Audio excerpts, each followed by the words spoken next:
I was never afraid to stay home alone. Even the opposite. Loved it. Parents have a day off, they go to the cottage, and I have a whole house at my disposal. Pizza, games, Netflix, showering after midnight. It's a blast. But one weekend changed everything. It was in September, about a week after I started 11th grade. I remember it was awfully warm for the autumn, and I was in my shorts when I took my parents away. They left around 6 p.m., and I immediately put on headphones and played the music so loud that I didn't even hear the bell. At about 9 o'clock, I put the frozen lasagna in the oven and went to take a shower. The mirror was clogged, and I saw only my own blurred reflection. I don't know. Maybe that's what was stressing me. It was like there was another face behind my shoulder. I turned around. Nothing. Well, I think I overheated. It happens. When I came out, the lasagna was almost burnt, but it was small. I fell on the couch, started flicking the TV show. That was the first time I thought the light in the hallway was on, even though I was sure I had turned it off. Okay, let's say I left it. Around midnight, I heard a knock. Quiet but clear. You know, like someone nails the glass, tick, tick, tick. I thought, probably a branch hits the window. Went out to the veranda. Nothing. Silence, even too much. The air is sticky and thick, as if you were breathing through wet tissue. I turned on the porch light again, and here I noticed something strange. Open gate. Maybe not closed, maybe the wind. But I remember clearly how it clapped, with a characteristic metal clack. Okay? Closed. Locked. Returned to the house. Closed all the windows. Made sure that the front door, for 2 locks. Then I got a text message from an unknown number. You forgot to close. I'm already inside. My heart just stopped. My hands were numb. First thing I thought it was a prank. But then I looked at the time, 06. And at that moment, it snapped. Lights out in the whole house. I was standing in complete darkness. Only the phone screen lit up. No internet, no signal, like in a horror movie. But this was my reality. I took the knife from the kitchen, tiptoed down the hall. No noise, no steps, nothing. I got to the parents' bedroom. There is a spare flashlight. But when I opened the door, I realized that it was already open. Although I definitely closed it in the morning, I wasn't breathing. I was just listening. And then there was the creaking of the floor behind the cabinet. Slow, pressing. I pointed the light of the screen there and saw a shoe. Black, dirty boot. Someone's foot was sticking out from behind the cabinet. I closed the door and just ran. No plan, no ideas. Only adrenaline. I ran outside, not even drunk. I went up the block to my friend Luca's house. He lives 2 blocks away. He banged on the door. He opened it in a minute, in his underwear and shirt. I yelled, "Call the police! There's someone in my house!" The police arrived after 15 minutes. I was almost crying out of fear and shame. 2 cops came into the house with a gun, came out half an hour later, and said, "There's no one there. All the doors are locked. No sign of forced entry. And no shoes." They said that I might have been too excited, revisited the hormones. That in the dark, things happen. Well, yes. I was the only one who still had a text message. I showed it to them. And there, one of the officers had his face changed. He asked, "Do you know that's your number I wrote to you?"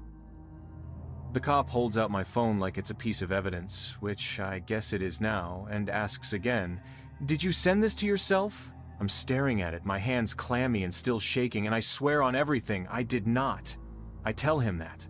I tell both of them that. I even pull out my call log, texts, all that, nothing weird. But the message is real, sitting right there, time-stamped, mocking me. The second cop mutters something like, spoofing maybe, but then glances over at his partner. There's this unspoken tension between them, like maybe this isn't the first time they've seen something like this. They left a card, told me they'd look into it, but I could tell they didn't believe me. Or maybe they did, and that's what freaked them out more. I crashed on Luca's couch that night, barely slept. Every noise made me twitch. I kept staring at my phone, waiting for another text to pop up. Nothing. Just that one message. "You forgot to lock it. I'm already inside." Next day, I go back to my house with Luca. Daylight made it easier to breathe, but still the second I stepped inside, I felt like I'd swallowed a rock. Everything looked the same, but not. The fridge was still humming. The TV remote was on the couch, the hallway mirror slightly tilted. Wait, tilted. That mirror never moves. It's bolted to the wall. I walked over, touched it, and noticed a smudge. Fingerprint? Grease? I don't know, but not mine. Worse, my parents' room. The door, the one I swore I saw open last night, it was now shut, locked. And they don't lock that room, ever. I had the key. I unlocked it. Inside, nothing. Not a single thing out of place.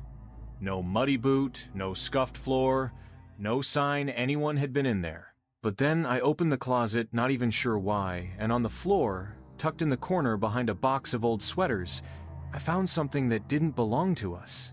A disposable phone, the kind you buy at gas stations. No battery, no SIM card, just the shell. And taped to the back was a torn piece of notebook paper, scribbled on it. "You left the door open. Don't worry, I closed it for you." I didn't tell my parents. I couldn't. They'd freak.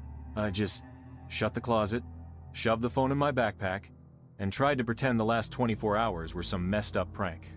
But they weren't. Over the next week, weird things kept happening. My window was unlocked 2 days in a row, and I never opened it. I kept getting hang-up calls from numbers that didn't exist when I tried to call back. One night, I found a Polaroid photo slipped under my front door. It was a picture of my house, taken from across the street at night.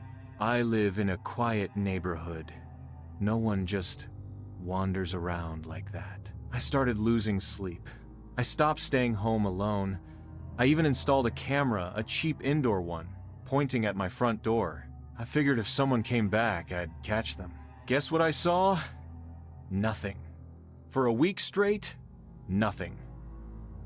Until the night I was alone again. It was a Friday. My parents had gone to a late movie. I was home, trying to calm my nerves, pretending to study. Around 11:30 p.m., I checked the camera footage out of boredom, and I see something. At exactly 3:17 a.m., from the night before, the camera glitches for half a second, just a tiny flicker.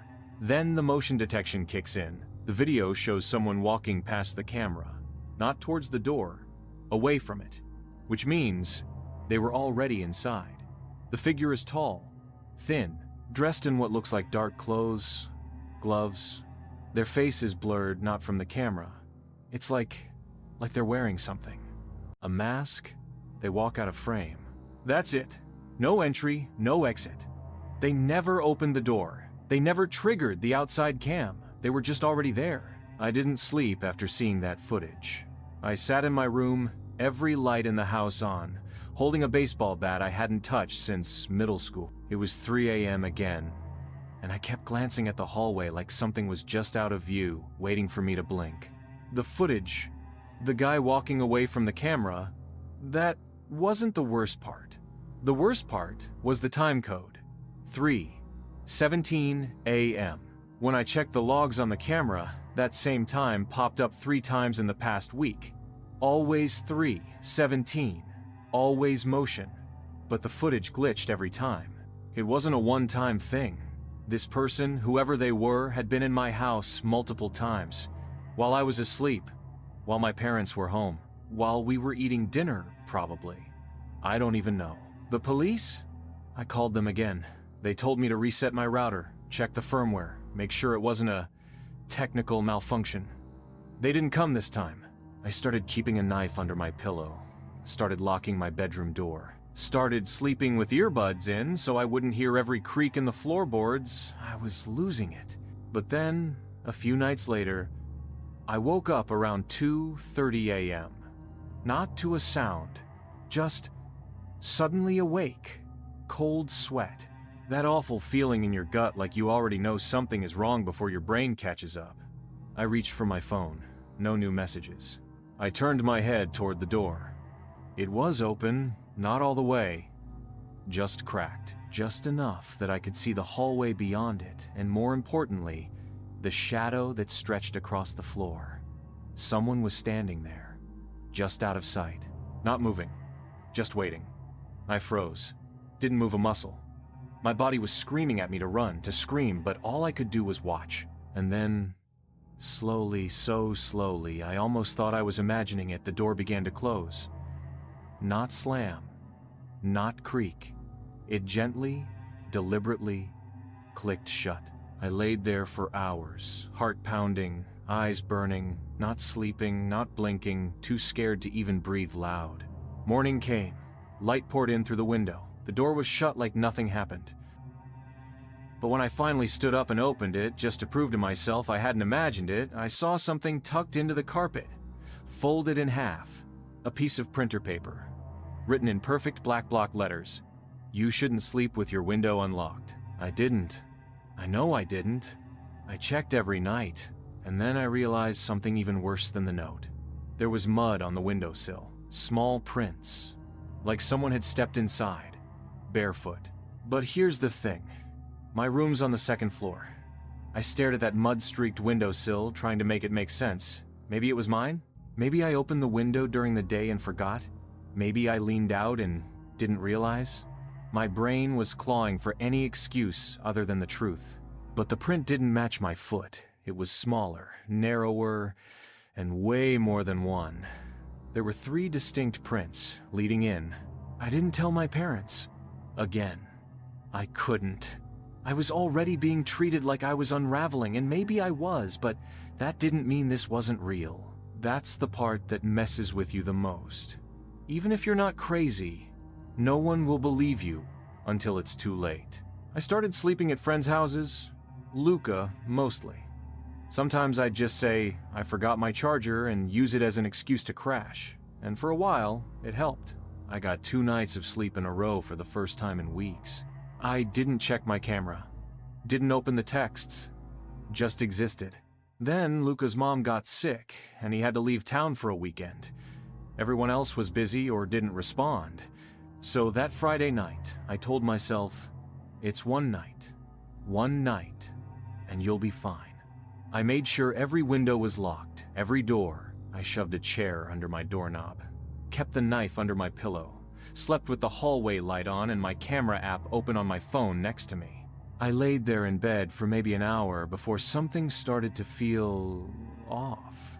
You ever feel watched without seeing anyone? Like your skin starts buzzing? Like your whole body is waiting for something to happen? That. But I didn't move.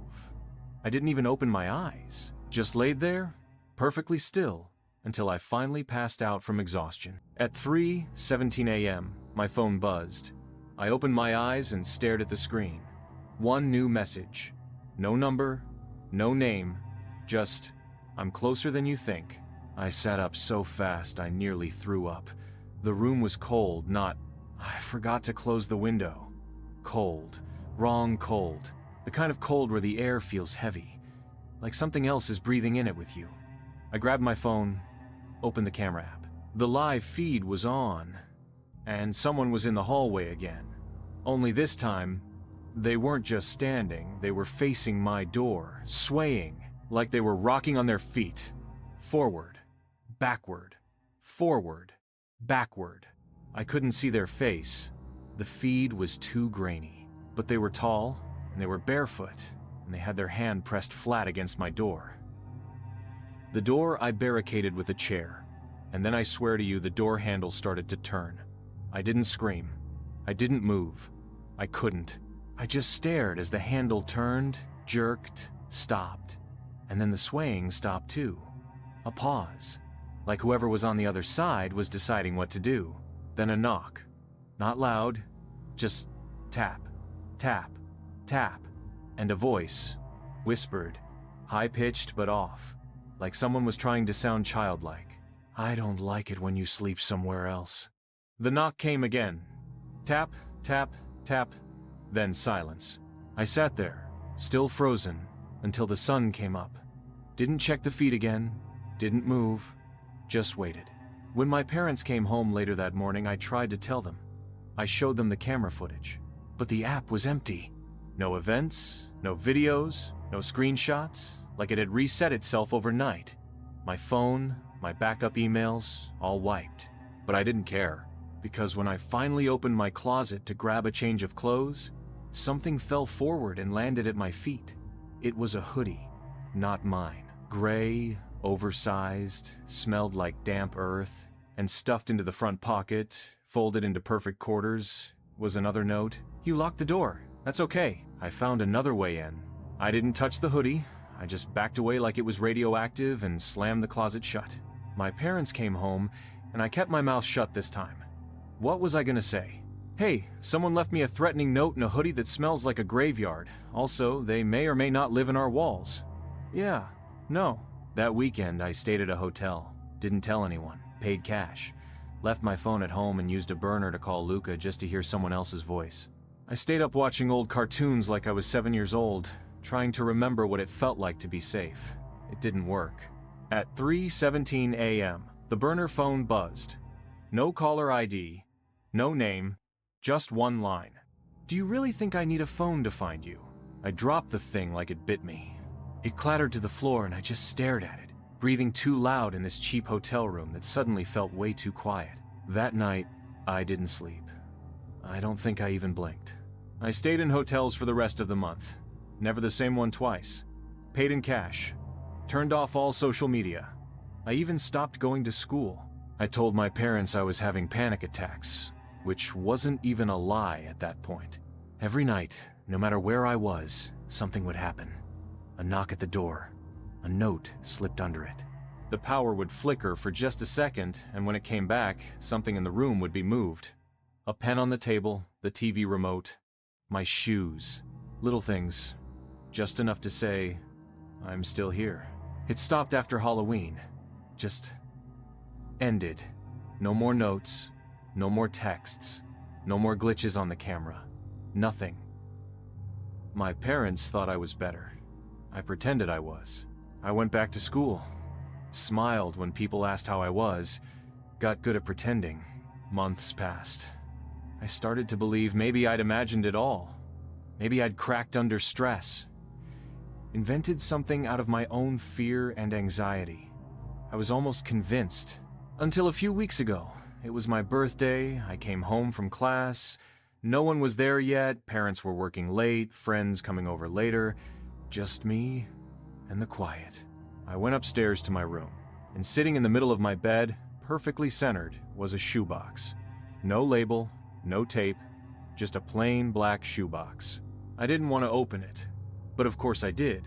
Inside was a bundle of Polaroids. Dozens. Maybe more. Every single one was of me. Sleeping. At different angles. In different beds. Different rooms. One was from the hotel I stayed in.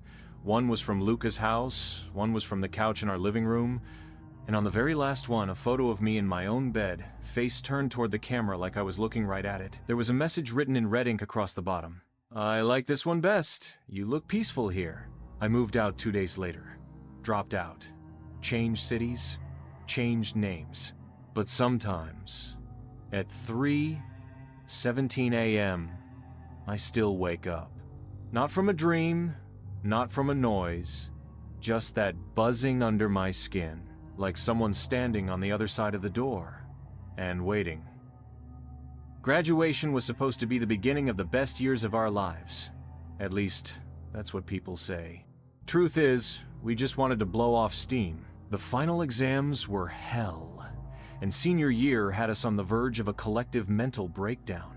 So, on the last day of school, right after we handed in our last finals, me and my group of friends headed to this open field off campus. It's kind of a tradition in our town.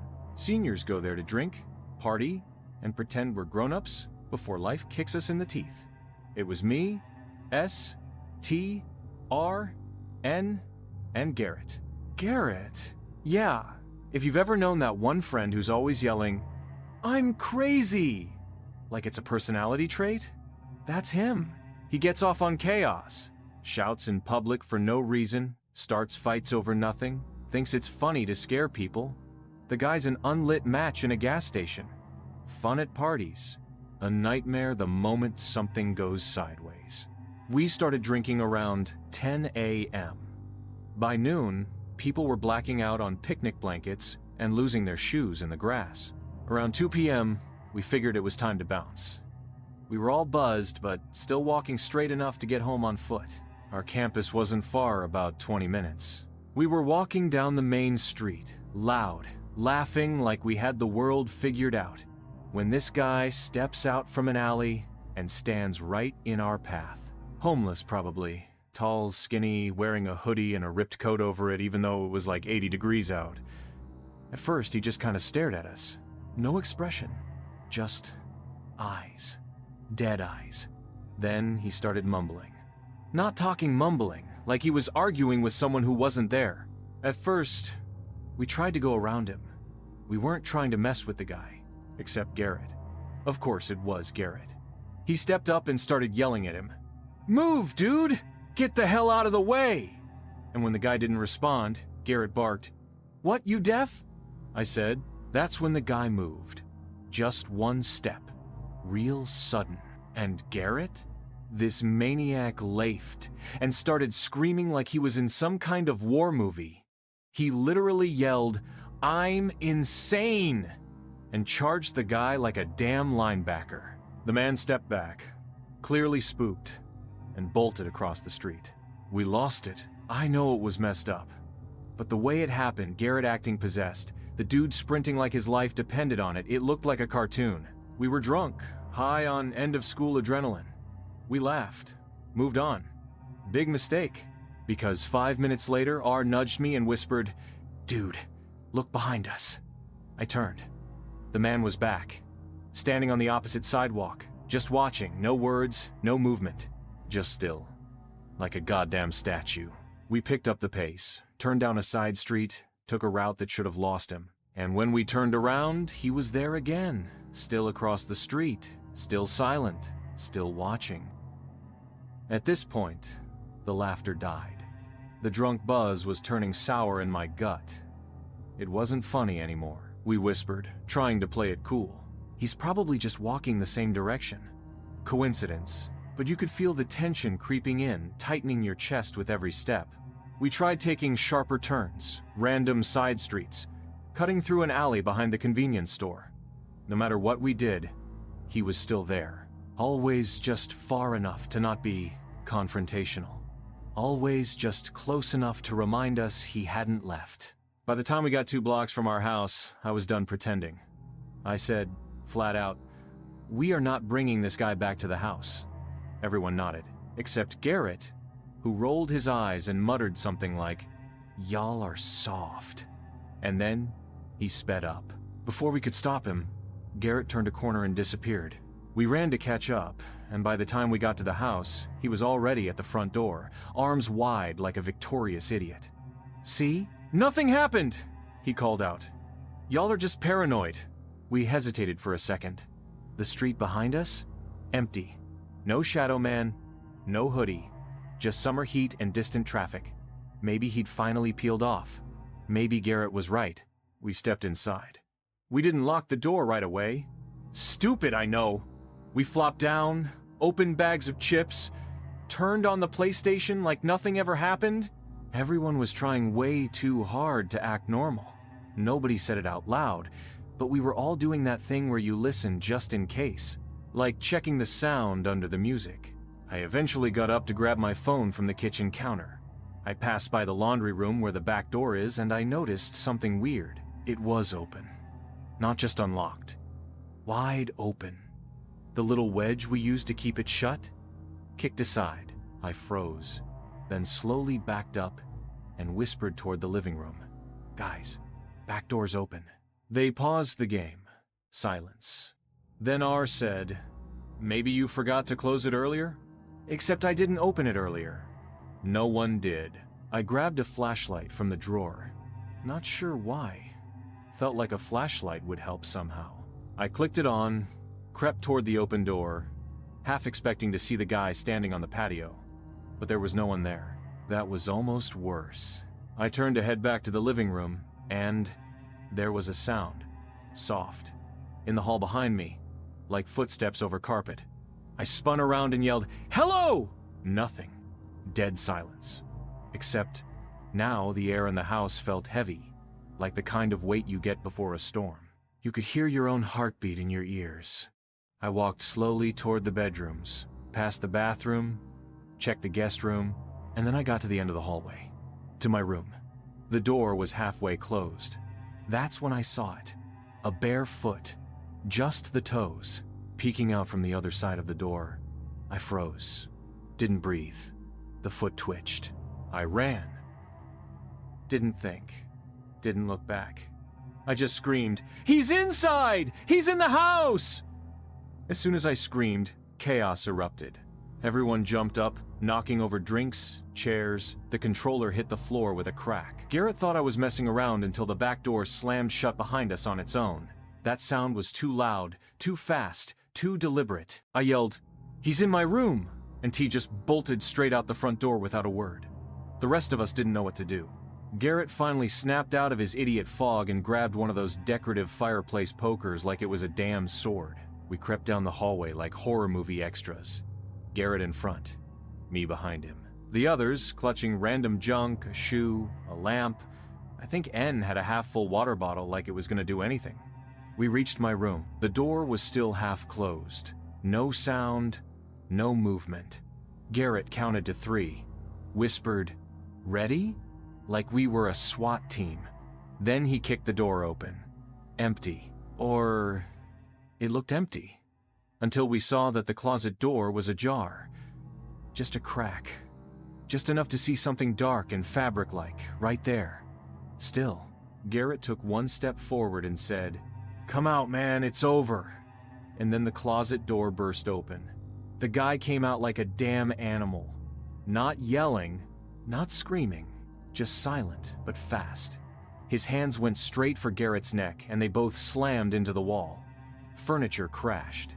Garrett choked out something that sounded like help. We froze. Like absolute morons. Then instinct finally kicked in. R tackled the guy from the side. Garrett dropped to the floor, gasping. I ran in with the flashlight and just started swinging. I hit the man once, right in the back, and it made a sound I'll never forget. Not like bone, more like a wet thud. He turned to me, and for the first time, I saw his face up close. He was smiling, but it wasn't joy. It was empty. Like the muscles had learned the shape of a smile, but the soul had no idea what the point of it was. Then he whispered not to me, just out loud, "I was just curious," and bolted. Out the bedroom, down the hall, out the door. We didn't follow. We couldn't.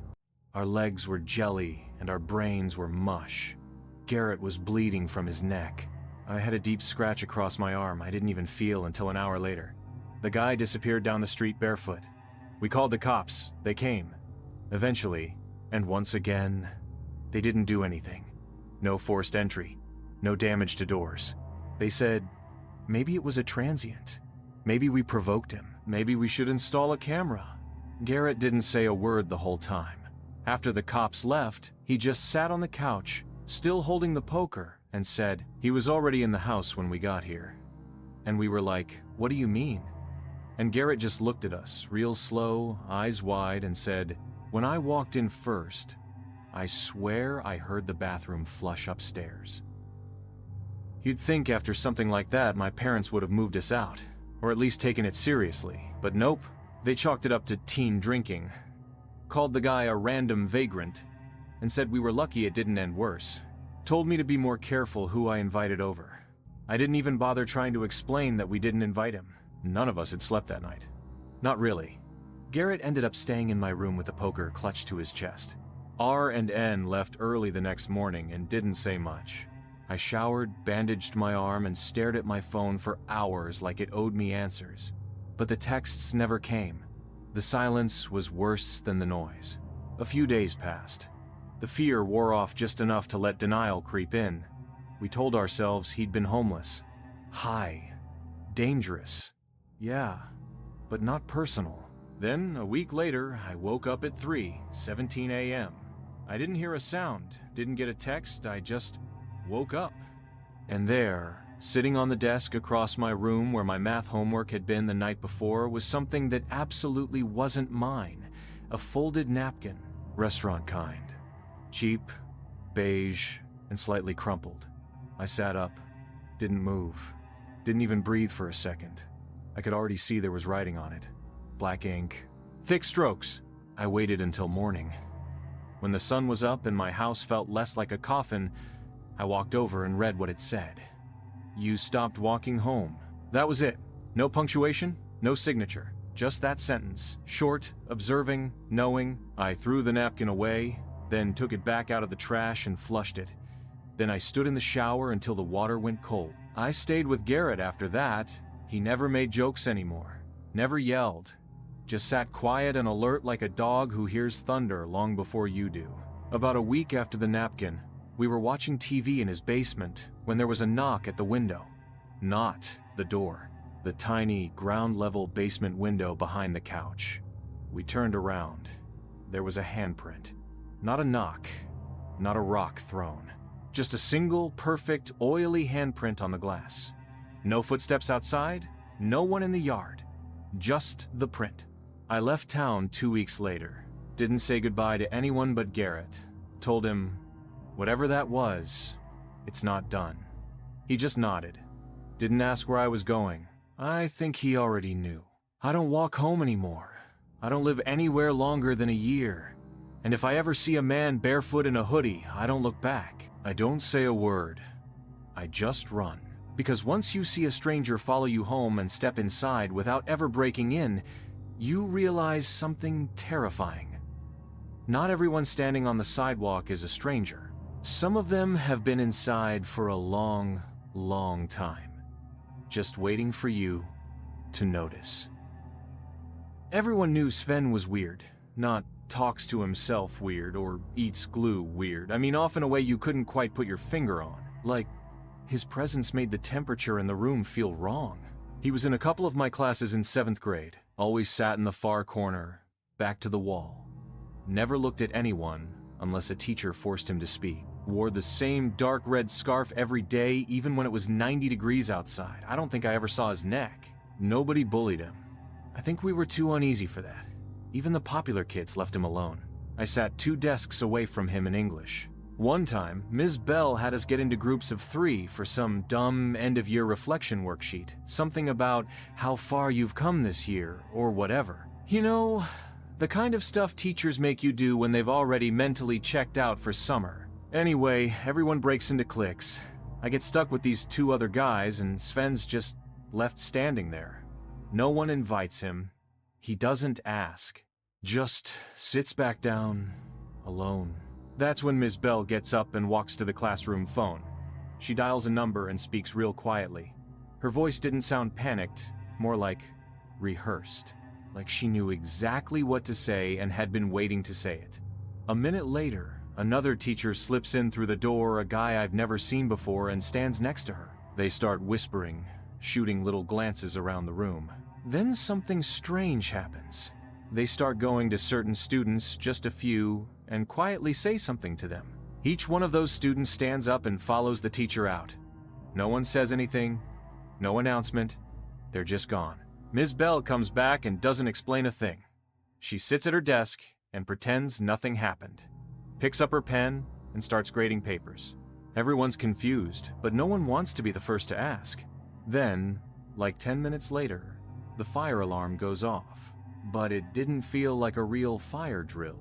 Ms. Bell didn't even flinch. She just calmly said, "All right, line up." We all shuffled outside to the back field. It was hot, blindingly bright, everyone squinting, confused. That's when I looked back toward the building. And I swear I saw movement in one of the upstairs windows. Fast, like someone ducked out of sight. I told myself it was a teacher checking to make sure we'd evacuated, but it didn't feel right. The window was in the empty hallway. No one should have been there. So we're all standing outside on the back field. The sun's beating down, some kids are messing around like it's recess, but the teachers? They're tense, whispering, looking at their phones, counting heads. But not all the heads, just certain kids. Ms. Bell is pacing a little. She keeps looking over at this other teacher, like she's waiting for a signal. At one point, I swear she mouthed something that looked like, "Did they get them all?" That's when it hit me. This wasn't a fire drill. It wasn't even a real evacuation. This was about the kids who got pulled out, and none of them were standing with us. I looked around and, yeah, they were gone. A solid handful of students from my class, just missing. No one else seemed to notice. Or they were pretending not to. But here's what really set off every alarm in my head. Sven was still there. He was just standing at the edge of the group, alone, staring at the school building like he was waiting for something to happen. He looked calm, too calm. And then the cops showed up. No sirens, just quietly rolling into the parking lot one after another, like 10 cruisers. Cops got out, no rush, no panic. Just this cold, organized movement. They didn't even speak to us, just went straight into the school. That's when the rumors started flying. Someone said a kid brought a knife. Someone else said it was a bomb threat. Another girl said her cousin heard that a group of kids were caught bringing stuff into school in their backpacks, dangerous stuff. But no one knew for sure, and the teachers weren't saying a word. Eventually they let us go home. Early dismissal. No buses, we had to call our parents. That's when Miss Bell finally pulled me aside, super casual, and said, "If anyone asks, just tell them it was a malfunction." The alarm went off by mistake. I just nodded. What else was I supposed to do? When I got home, I asked my mom if she knew anything. She went quiet, then said, "The school said there was a security concern, but they handled it. Everything's fine." But then she added something that still gives me chills. Apparently, there were some kids on campus who don't even go to your school. That part stuck with me. Kids who don't go here. I didn't sleep that night. My brain wouldn't let me. Every time I closed my eyes, I saw that upstairs window, that flicker of movement. Sven standing at the edge of the crowd, calm as a monk while the rest of us whispered and panicked. And yeah, I couldn't stop thinking about what my mom said. "There were kids on campus who don't even go to your school." The next morning, everything was back to normal, like nothing happened. No announcements, no emails. Teachers acted like it was just a glitch in the system. A fire alarm malfunction. Even the kids who got pulled from class were back, most of them anyway. Quiet. Weirdly quiet. Like they'd been told not to talk about it. But Sven? He was gone. His desk? Empty. No books, no bag. Like he'd never existed in the first place. I asked around. Nobody had seen him since that day. I finally went to the front office and said I needed to return a book he let me borrow. The secretary looked confused. "Sven? What's his last name?" I told her. She typed it in, looked again, shook her head. "There's no student by that name here." I laughed at first, thought it was a joke. She didn't laugh back. I left the office with my skin crawling. That weekend, I tried to find him on social media. Nothing. Not a single account, no Instagram, no Facebook, no weird gaming alias. I checked class photos from earlier in the year. He wasn't in them. Which is insane because I remember him being in our science group back in March. He was there, I know he was. But now, it's like he was scrubbed, deleted. I even asked Ms. Bell directly a week later. Just casually like, "Hey, whatever happened to Sven?" She paused. Too long. Then forced a smile and said, "He transferred." I asked where. She said she didn't know. Said it fast, like she was already trying to change the subject. But here's the thing. A few months later, my dad got a call from someone he knew in the school district. He mentioned, super offhandedly, that there had been a safety incident during the last fire drill, and the only reason it didn't become a tragedy was because one of the teachers caught something early. According to him, a group of kids from outside the school had snuck onto campus. They had bags with them. One of the staff recognized the weight of one of the bags and got suspicious. That's when they pulled certain students out quietly, under the radar. Later, someone found makeshift weapons in one of the lockers, and a map of the school. No one was ever arrested publicly. No news reports. It all got buried. But the part that really messed me up? My dad said that someone he didn't know who had helped the outsiders get in. Someone on the inside. A student. And then he said the name. They think it was a kid named Sven. Quiet one. Wore a scarf, I think. I didn't respond. Just nodded, went back to my room, and sat there. That name Sven, it sounds like nothing. Like it couldn't belong to someone who'd do something that dark. But I keep thinking back to that day. To the fire alarm. To the window. And to the fact that when we were evacuated, when we were out on the field and I looked back at the building, I did see someone watching us from inside. And I swear to you, it looked exactly like Sven. Only his scarf was gone. And he was smiling.